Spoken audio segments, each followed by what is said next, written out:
Good evening, ladies and gentlemen. How are we getting on? Welcome to a brand new camp build. So today we are building in the Mire, as we've not been over here in a little while, and I thought it would be fun to jump in. So let's get into this one.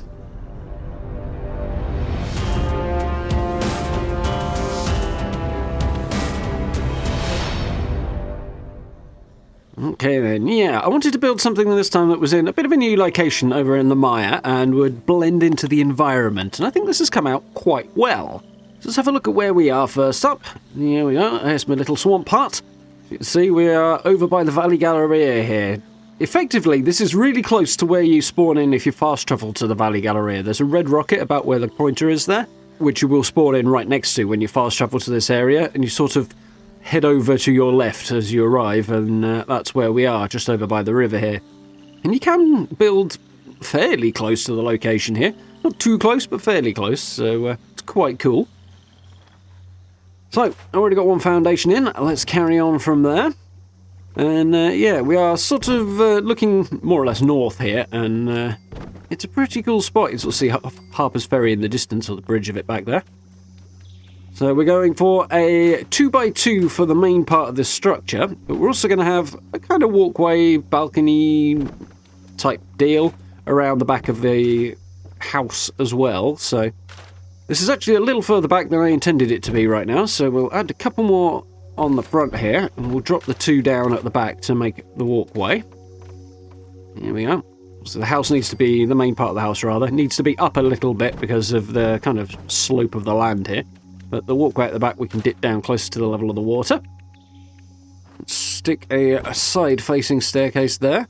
I did want a foundation underneath here. Unfortunately, the ground is a little bit much there, and it's clipping too hard, so it is what it is, but we'll make do. And we'll move on to the walls. So my first thought for this was to do lots of different half walls and mix and match, make it really scrappy. And as cool as that looks, it doesn't quite blend into the Mire as well as the plain old basic wood set here does. So with the lighting and the kind of tone and the possibly slightly rotten wood vibe that I was going for here, I decided to just stick with plain old wood, at least for the bottom floor here. For the top story, this is from the Brotherhood of Steel set that I believe was a season reward a while back, probably 18 months ago now. Good building set though, so if it does make a reappearance on the Atomic Shop at some point, keep an eye out. But I wanted to go for the sort of corrugated metal outside edge of it that is quite cool, and will wallpaper the inside to conceal that otherwise concrete look. I've stuck a window there, a half-wall window on the right there, but I'm actually going to swap that out for another metal wall piece, same as all the others, and we'll use a sort of triangle piece on the top of that as a window in the final finished version, as there will be furniture up against it. But with the roof on there, that is our finished core structure at least. The roof I've gone for there, by the way, is the copper set from the recent Halloween set, from 2022? I had to think about that then. Yeah, 2022's Halloween set. The roof is definitely my favourite part of that. A nice copper vibe on it works well with the Mire, and you've got the vines hanging down and stuff as well. Usual technique you can see here for getting a pillar in order to support that corner of the roof. It's technically fine without it, but I do like to have a post in there. I had to extend it out a little bit further because it was just being awkward, frankly, mostly because of the staircase there. And with it being an extra bit higher, obviously we needed the extra section on the top there. So, heading downstairs, we can kind of ignore the chain link on the right there for a minute, because I'm going to be redoing that in the decoration phase anyway. So, we're going to run some of these encampment fences, which pop up on the Atomic Shop from time to time as well, around the outside at the back here. Just using these to mix things up. I wanted a slightly higher wall than, say, snapping on one of the regular railings or something like that. And these are reasonably sturdy, different sort of vibe, and the sort of rusted metal on them, and the wood and stuff all kind of works with the colour scheme and vibe of the Mire, so that's what I went for. These don't quite match up to the foundation zone. I think that's partly because of where I positioned them. So this last gap on our right will have to be filled in using a regular junk fence, but when we mix and match later, that works quite nicely. So we're nearly there. I do want to extend this roof a little bit, however. I want it to be closer to the ground, and I want to have what will basically be an enclosed, roofed-over area outside the main structure, but inside the larger building, I suppose. So we need to extend the roof down. In order to do that, we're going to need effectively floating roofs. So I'm going to put a floor on there and an angled wall, which will allow me to get a roof in place to start with.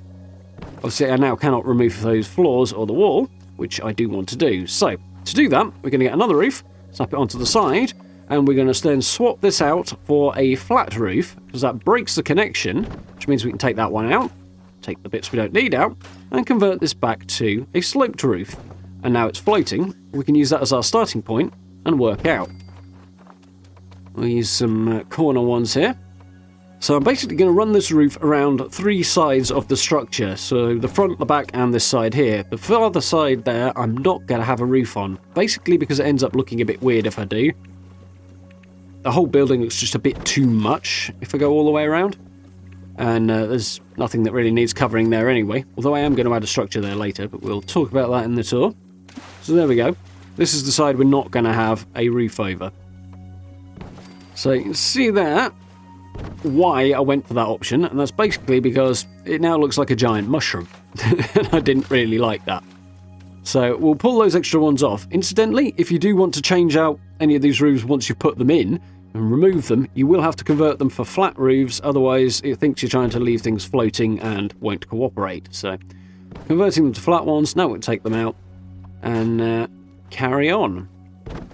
So, last couple of things I'll need to talk about, which we'll do during the decoration phase, but I'll go over here. I'm going to put a couple of posts in on the corner of this newly extended roof as well, so that that's properly supported. We use the same technique we used before. And I also want to replace these chain link fences with a combination of chain link and junk fences, and have it follow the edge of this newly added roof so that it's all nice and enclosed, as you will see in more detail in the tour in just a moment, because it's about time we decorated this thing.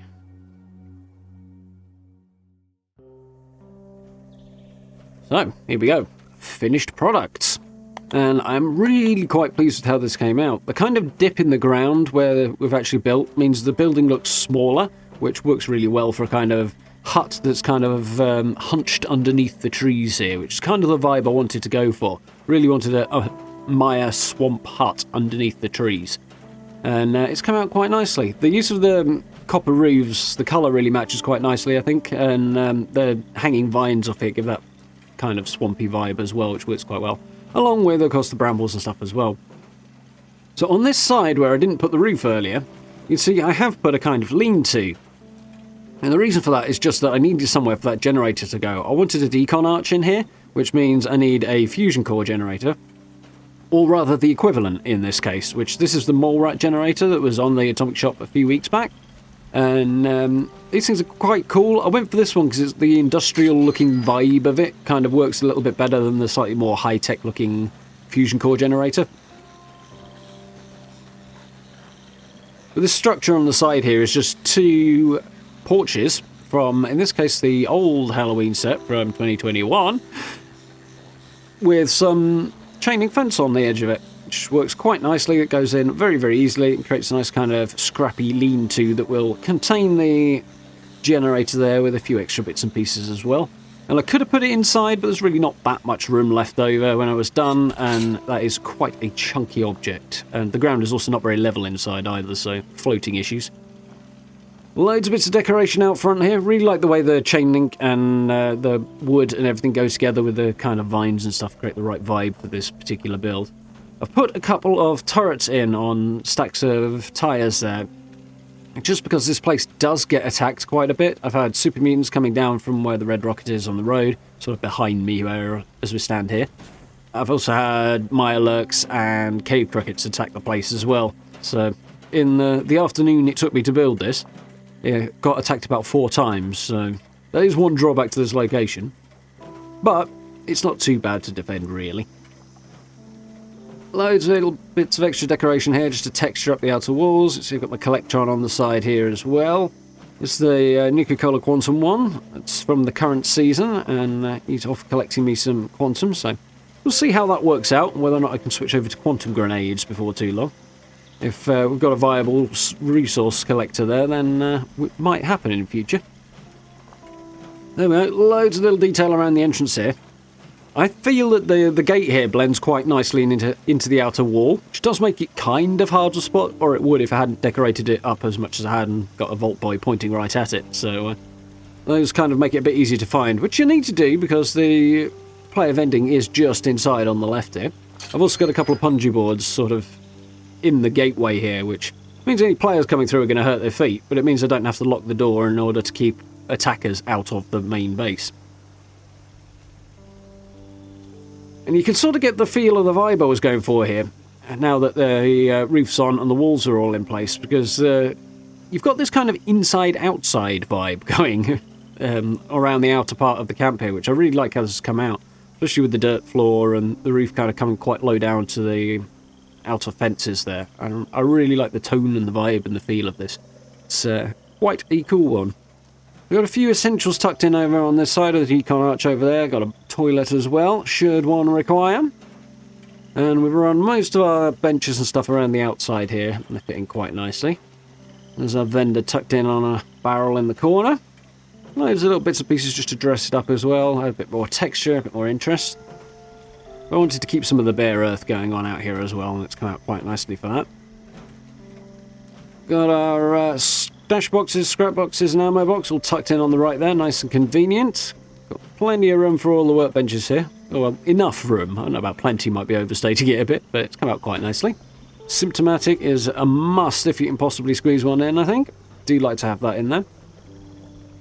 Got a whole bunch of these benches backed onto one another down this side, which I quite like how this has come out, and pretty pleased with the look there. Took my power armor station into the corner.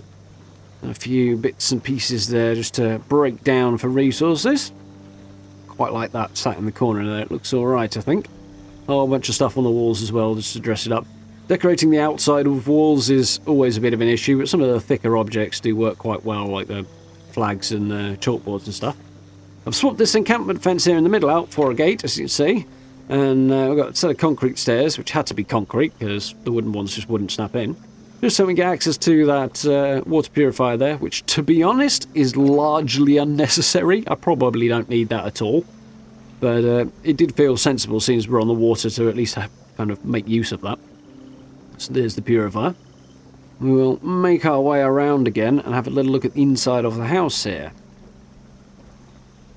I really quite like the vibe this place has got. It's the swamp hut that I had in mind.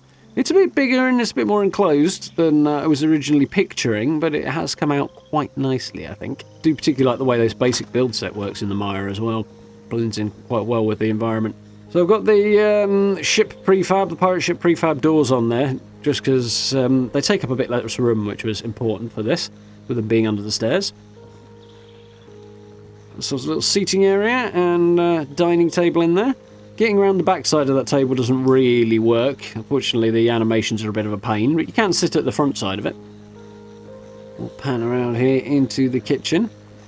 I do feel I need to come up with some alternative approaches to kitchens, because I've got about 2 or 3 maybe in my preferred way of doing things, and I would like to get a bit more variety, but it's come out okay. We've got plenty of stuff on the sides where we've got work surfaces.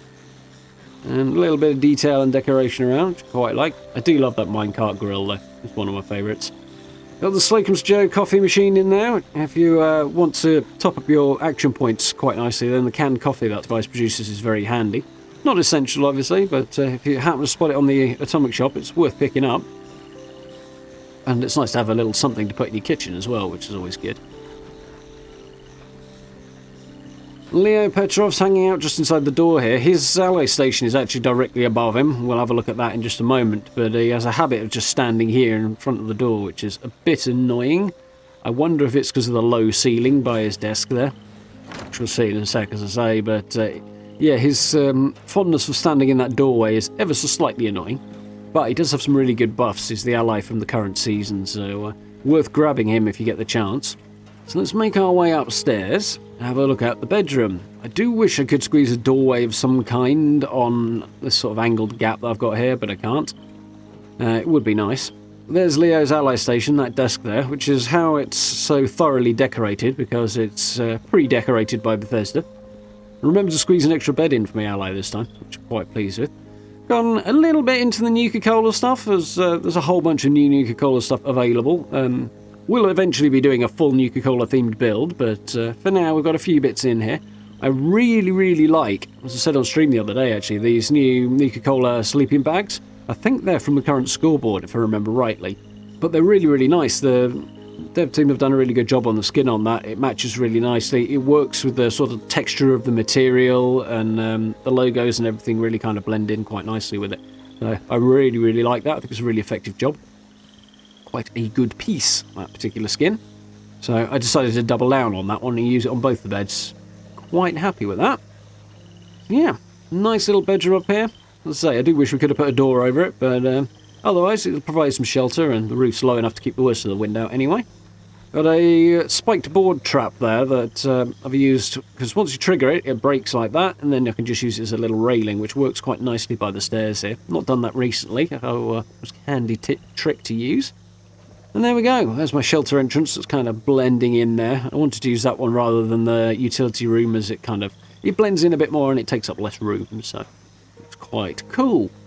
So there we go, one nice enclosed contained swamp hut, and I'm really quite pleased with how this came out. I really like the way it blends into the environment and kind of hunches under the trees. It's definitely a look I quite like for this particular build. If you guys did enjoy this build, please do consider dropping me subs and likes, I very much appreciate it. Social media links, merch store, channel memberships, notification bell, all that good stuff down below. If you're interested in supporting the channel that way, I very much appreciate it. It really helps out. And if you get a chance to join us for live streams as well, we are of course playing 76 and Red Dead 2 at the minute, and it's a lot of fun. But for now, I will say thank you very much for watching, and I look forward to speaking to you all very, very soon.